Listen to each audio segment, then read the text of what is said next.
Hello everyone, welcome to my YouTube channel Anisha this side. So आज आपके पास जो है एक बहुत ही अच्छी न्यूज़ है, डेट इज कि डी ट्रिपल एस बी ने अपना सिलेबस ऑफिशियल साइट पर लॉन्च कर दिया है। यानी कि ऑफिशियल साइट पर आज तक सबसे पहली बार, मतलब अब से पहले जो है डी ट्रिपल एस बी ने अपना कोई भी syllabus D triple S B ने अपनी साइट पर नहीं दिया था।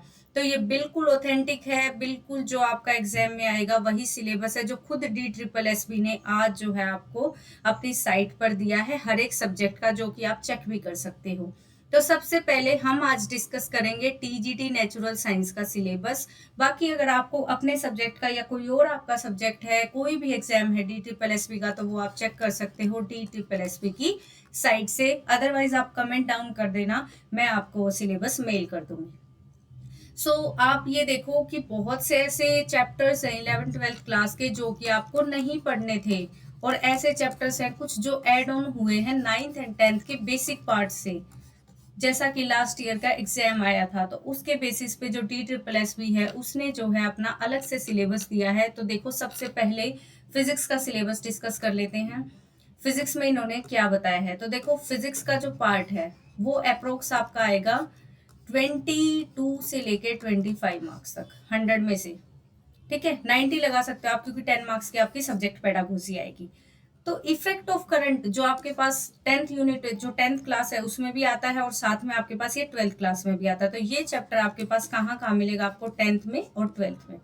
इसमें पढ़ना है potential, potential difference, Ohm's law, series combination, जो सीरीज कॉम्बिनेशन है रेजिस्टर्स का वो, पैरेलल कॉम्बिनेशन रेजिस्टर्स का, पावर डिसिपेशन करंट की वजह से, इंटर रिलेशन, मतलब देखो अब यहाँ से रिलेशन बनता भी क्या है, पी में, वी में, आई में और आर में, सिर्फ एक यही तो रिलेशन है, P is equal to V into आई।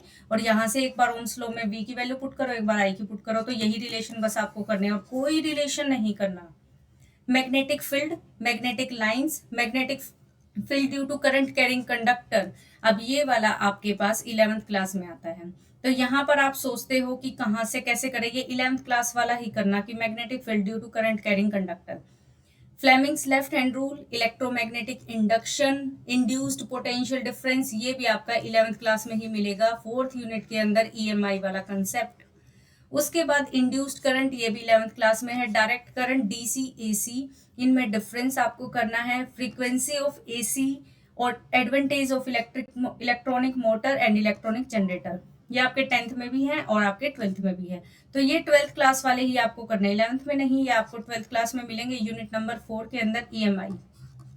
तो ये आपको करना है करंट से। Then we will move to light.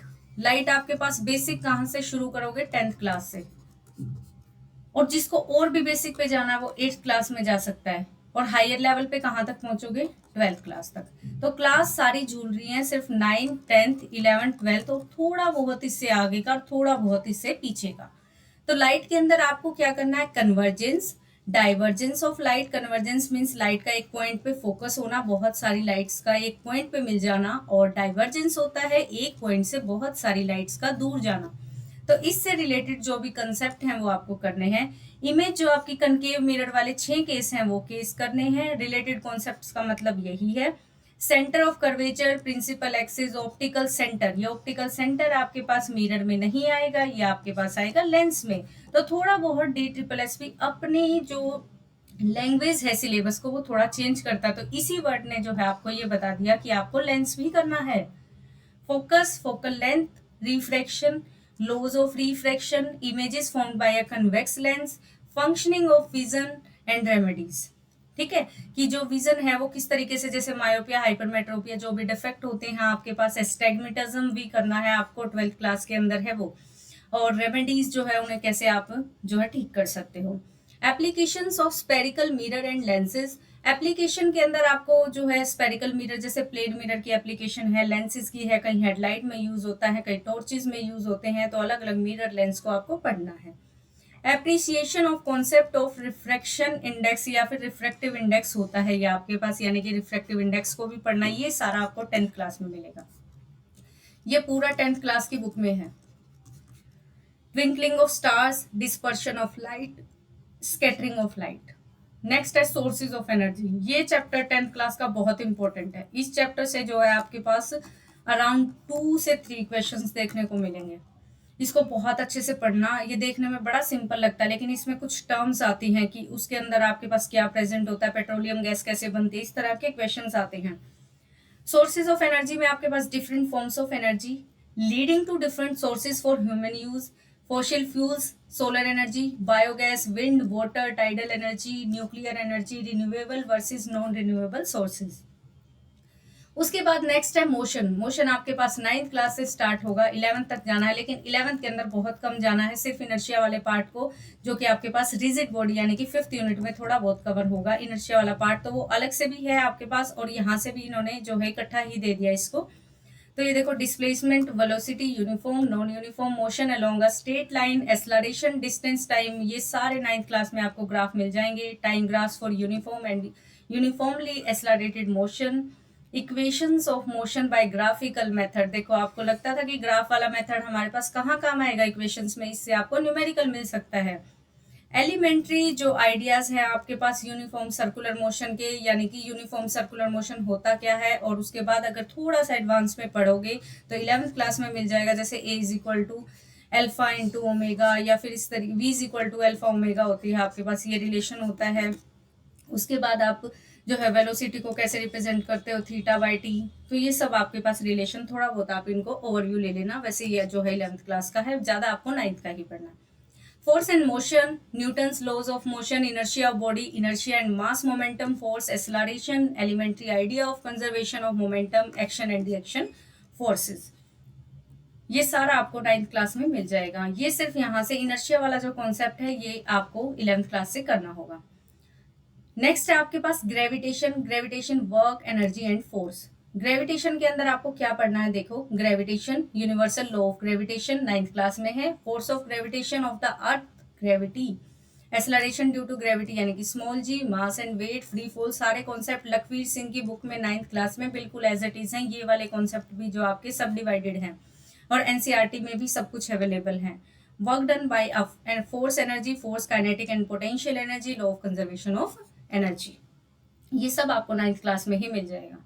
Flotation जो है ये आपका 11th क्लास में चैप्टर नंबर 7 पे यानी कि यूनिट नंबर 7 पे जाना पड़ेगा फ्लूइड्स के अंदर, तो वहां पर आपको मिल जाएगा। नहीं तो आप जो है क्लास 9th में भी इन्हें देख सकते हो। Archimedes principle, buoyant force, buoyancy, elementary idea of relative density, thrust and pressure. उसके बाद साउंड, ये टोटली 9th क्लास का टॉपिक है, क्योंकि इसमें जो है आपके पास 11th क्लास के अंदर जो डॉपलर इफेक्ट, सोनार, रडार थे वो सब बिल्कुल कट चुके हैं, कुछ है ही नहीं, सारा 9th क्लास से करना है। Nature of sound, propagation in various medium, media का ही जो है प्लूरल फॉर्म होता है, प्लूरल में लिखा हुआ है। Speed of sound, range of hearing in humans, ultrasound, reflection of sound, echo and sonar, structure of human ear, auditory aspects only, मतलब सिर्फ सुनने वाले, सिर्फ आपको जो है ऐसे कॉन्सेप्ट करने की कहाँ कहाँ यूज होता है, यानी कि यहाँ से बनेगा थ्योरेटिकल क्वेश्चन, कोई न्यूमेरिकल यहाँ से नहीं आएगा। नेक्स्ट आते हैं आप केमिस्ट्री के पार्ट के ऊपर। तो केमिस्ट्री जो है आपके पास वो भी 20 से 25 मार्क्स की आती है। केमिस्ट्री भी है आपके पास 20 से 25 मार्क्स की आती है। फिजिक्स यहीं पे कंप्लीट हो गया। आप ये देखो कितना कम सिलेबस हो गया है आपके लिए, कितना इजी हो गया है। ओके, केमिस्ट्री को देखते हैं। देखो, केमिस्ट्री के अंदर जो है आपके पास क्या है, matter, nature and behaviour, states of matter, first chapter 9th class का। गैसेस पढ़ने हैं, liquid, solid, plasma, Bose-Einstein condenses, types of intermolecular forces, इसके लिए आपको जाना पड़ेगा इन स्टेट्स के लिए, कहाँ पर, 11th क्लास में। तो ये स्टेट्स के लिए आपको 11th क्लास में जाना पड़ेगा। Classification of matter into mixture and pure substances, ये हेनरी लॉ आपको 11th में ही मिलेगा। Concentration of solution, colloidal phases of colloids, Tyndall effect, Brownian moment, ये सारे 9th में सिर्फ बेसिक पार्ट दे रखा है, लेकिन इसके लिए आपको 11th ही पढ़नी है, 9 से नहीं होगा कवर। Suspension, properties of matter, measurements of properties of matter, SI system, physical and chemical changes, laws of chemical combination, Gay Lussac law, Avogadro, atomic molecular mass, सब कुछ कहाँ से पढ़ना है, 11th क्लास से। फर्स्ट या सेकेंड यूनिट ही है ये आपके पास, फर्स्ट यूनिट में ही सारे कवर हो जाते हैं लॉज। उसके बाद स्ट्रक्चर ऑफ एटम, ये है 9th क्लास में भी, लेकिन ये भी 11th क्लास से पढ़ना, क्योंकि बिल्कुल अच्छे से उसी में दे रखा है। डाल्टन एटॉमिक थ्योरी 9th से कर सकते हो आप, क्योंकि इसके पोस्टुलेट्स आपको 9th में अच्छे से मिल जाएंगे। डिस्चार्ज ट्यूब एक्सपेरिमेंट सिर्फ 11th क्लास से करना है ये आपको, ये फर्स्ट और सेकेंड यूनिट ही है। जे थॉमसन मॉडल भी आपको यहीं से करना है, वैसे है 9th में बहुत अच्छे से, 9th से आप जे थॉमसन और रदरफोर्ड कर लेना। बोहर्स मॉडल जो है वो 11th क्लास से करना। इस वाले मॉडल को आपको 11th क्लास से करना है, क्योंकि ये ही आजकल का मॉडल है जो हम पढ़ते हैं, जिसके बेसिस पे हम जो है पूरे न्यूक्लियस एटम को स्टडी करते हैं। बाकी ये वाला जो है 9th में मिल जाएगा, इससे ऊपर कुछ गया ही नहीं है। जो रदरफोर्ड मॉडल है वो भी बिल्कुल सेम 9th वाला ही है, तो कुछ अलग नहीं गया। इलेक्ट्रॉनिक कॉन्फ़िगरेशन जरूर पढ़नी है 11th क्लास की, क्योंकि 9th क्लास तक सिर्फ आपको 2 8 18 वाला रूल पता है, आगे नहीं पता ऑक्टेट रूल। उसके बाद जो SPDF इस तरीके से जो आपके पास कॉन्फ़िगरेशन होती है वो आप 11th में ही पढ़ोगे। मेटल्स, आइसोटोप, ये सब 11th से ही पढ़ना है। सिर्फ आप 9th से कर सकते हो Bohr's model, J Thomson model और Dalton atomic theory. Periodic classification ये आपको मिल जाएगा 10th क्लास में। 10th क्लास में केमिस्ट्री के अंदर 5th यूनिट यानी कि last. Periodic properties of elements जो है आपके पास यही है कि मेंडलीव लॉ आता है आपके पास, इससे पहले जो है न्यूलैंड्स लॉ ऑफ ऑक्टेव, सारे जो है थोड़े थोड़े पढ़ने हैं। डोबेनर्स ट्राइड, एक दो ट्राइड याद रख लेना। ट्रेंड्स क्या होते हैं? ट्रेंड्स का मतलब ये है कि आपके पास साइज कैसे बढ़ता है पीरियड में, या फिर आपके पास वैलेंसी कैसे चेंज होती है, केमिकल रिएक्टिविटी इनकी कैसे चेंज होती है, सब कुछ जो है 10th की बुक में मिल जाएगा। इंपॉर्टेंस ऑफ पीरियोडिक टेबल की क्या इंपॉर्टेंस है, और position of hydrogen in the periodic table. तो यहाँ से पक्का क्वेश्चन देगा, जो इसने अलग से मेंशन कर दिया कि हाइड्रोजन की पोजीशन आपको पता हो तो हाइड्रोजन का एनॉर्मस बिहेवियर है पीरियोडिक टेबल के अंदर। नेक्स्ट जो है यहाँ से इसको इंपॉर्टेंट है, अच्छे से पढ़ना। केमिकल ये उसमें ही दे रखा है आपके पास 10th की बुक में, अलग से है लखवीर वाली बुक में। लखवीर वाली बुक में क्योंकि मैंने तो जो है वही पढ़ी है तो मुझे याद है। लखवीर सिंह वाली बुक है ना जो, उसके अंदर एस चंद बोल सकते हो आप, एस चंद वाली बुक। केमिकल सब्सटेंसेस में नेचर एंड बिहेवियर, एसिड पढ़ने हैं, बेसिस पढ़ने हैं, सोल्ट पढ़ने हैं, केमिकल डेफिनेशन पढ़नी है, ये सारे 11th क्लास में अभी। Bronsted Lowry concept, Levi's concept of acid and base, relative strength जो है एसिड बेस की, लोगरिथमिक और पी स्केल, पीएच का, पीओएच का, पीकेडब्ल्यू सारा 11th का भी, ये 9th का नहीं है। Ionic equilibria in a solution. Action of indicators on acid and base पे क्या है, ये आपको पढ़ना पड़ेगा 10th क्लास से। Sources of acid and base, salt and, देखो यहाँ पर इसने सारा 10th वाला डाल दिया एक्शन पढ़ने के लिए। इंडिकेटर्स के कुछ नेचुरल इंडिकेटर्स भी है, कुछ जो है सिंथेटिक भी है, तो आप चेक कर सकते हो। केमिकल रिएक्शंस, केमिकल रिएक्शन ये तो सिर्फ और सिर्फ 10th का जो है फर्स्ट की पार्ट है, फर्स्ट चैप्टर है केमिकल रिएक्शन आपकी 10th क्लास की बुक का, चाहे एनसीईआरटी देखो चाहे केमिस्ट्री। बैलेंसिंग केमिकल रिएक्शन की फॉर्मूले, types of reaction with example. Metal and non metal के अंदर आपको पढ़ना है characters of metals and non metals including all properties and applications, occurrence of metals in nature, ores and minerals, enrichment of ores, metallurgical operations, rusting of iron, ये तो 10th में मिल जाएगा, लेकिन इसके लिए आपको जो है 11th-12th क्लास का ही पढ़ना पड़ेगा, ये 11th-12th में ही है। नेक्स्ट है कार्बन कंपाउंड्स। कार्बन कंपाउंड के अंदर पोजीशन जो है कार्बन की पीरियोडिक टेबल में।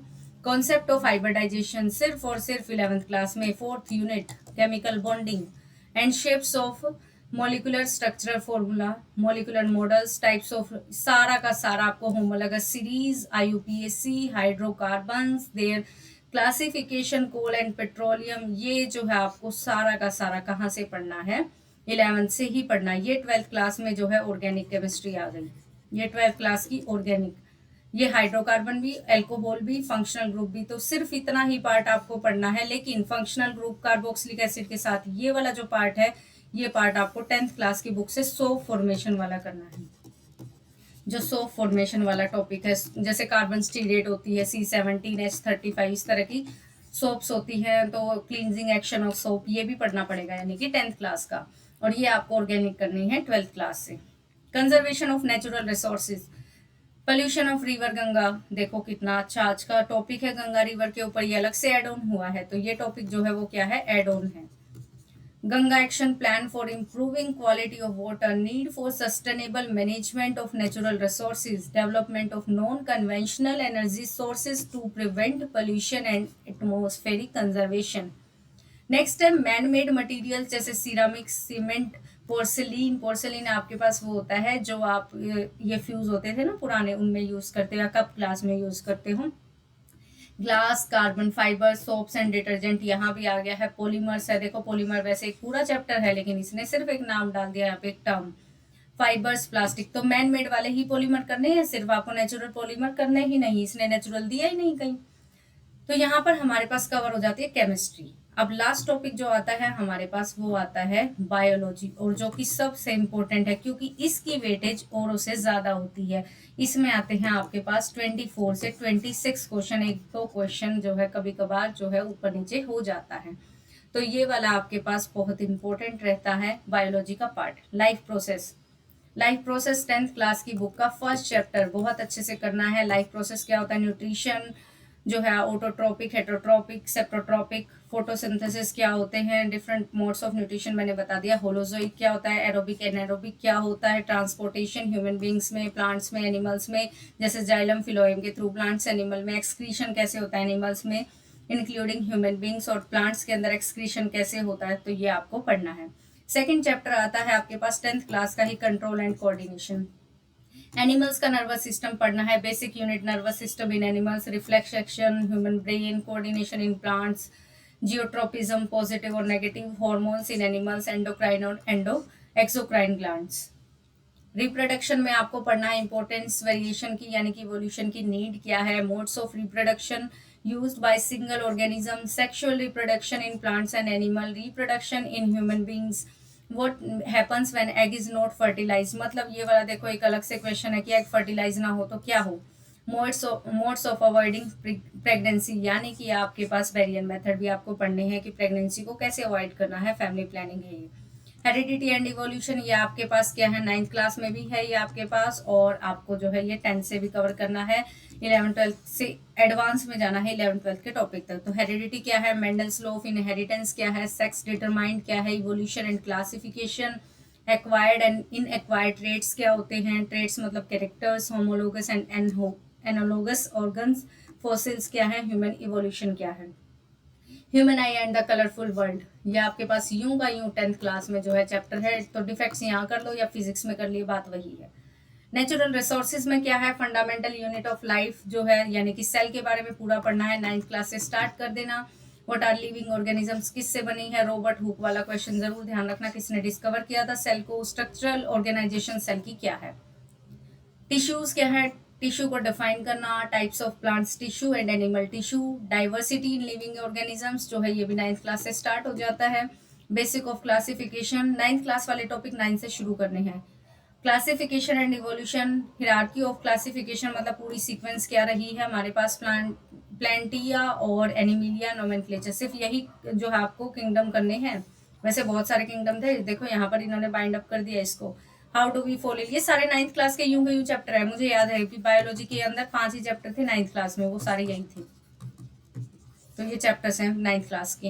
Health and its failure, Lakhbir Singh वाली बुक के, disease and their causes, types of disease, infectious और non infectious, prevention of diseases, immunisation, ये जो टॉपिक्स है आपके पास सारे 9th क्लास के हैं। लास्ट जो देखो नेचुरल रिसोर्सेज में भी क्या क्या करना है, नेचुरल रिसोर्सेज के अंदर आपको एनवायरनमेंट का पढ़ना है, अलग से दे रखा है यहाँ पे, सिलेबस अभी कंप्लीट नहीं हुआ है।